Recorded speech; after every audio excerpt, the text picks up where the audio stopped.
as with any parent, you're nothing special to your kids, but to even have them have to sit through an award ceremony where I get acknowledged for my athleticism is awesome for me.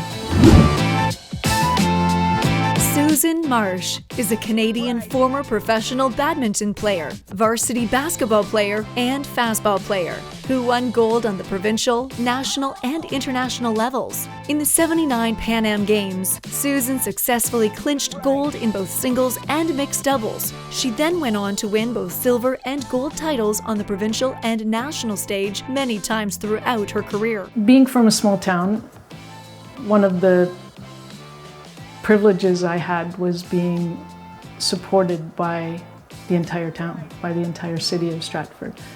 I know when I'd go to a tournament,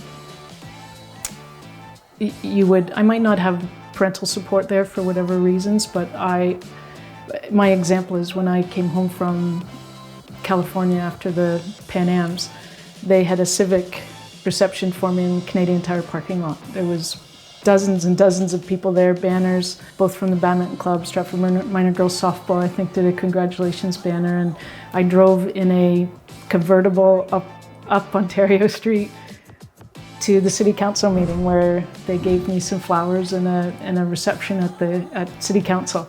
And when I get to tell that story to players that I would play against or with from Toronto or Oakville or wherever, that was always something they were very jealous of, just to be able to have that support that a small town rallies around one athlete is unbelievable. And I'm forever grateful for that.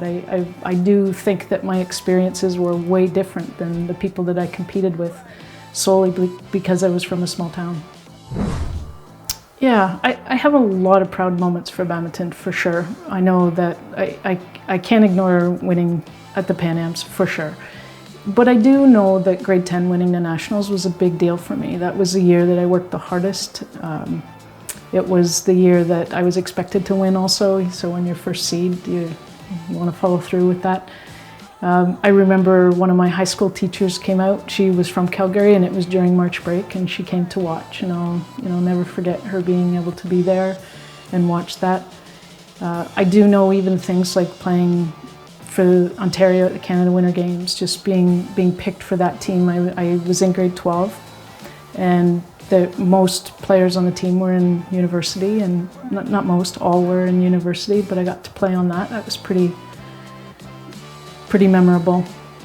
Just being part of the group that's already been inducted is pretty cool. I know that people that I've told, being able to tell them the list of people that are on it is pretty neat. People forget about Howie Morenz and Craig Hartsburg, even being from Stratford area, so that's kind of neat.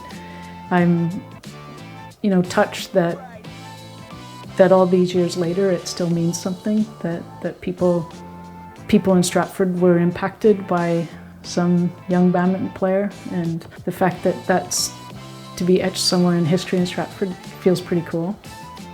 It also has a bit of a smirk factor for me, and I say that because my kids, I don't know what age my daughter was able to outrun me, but they forget that I was athletic, so there's part of me that gets to show this off and have them see me in a bit of a different light, which is kind of neat.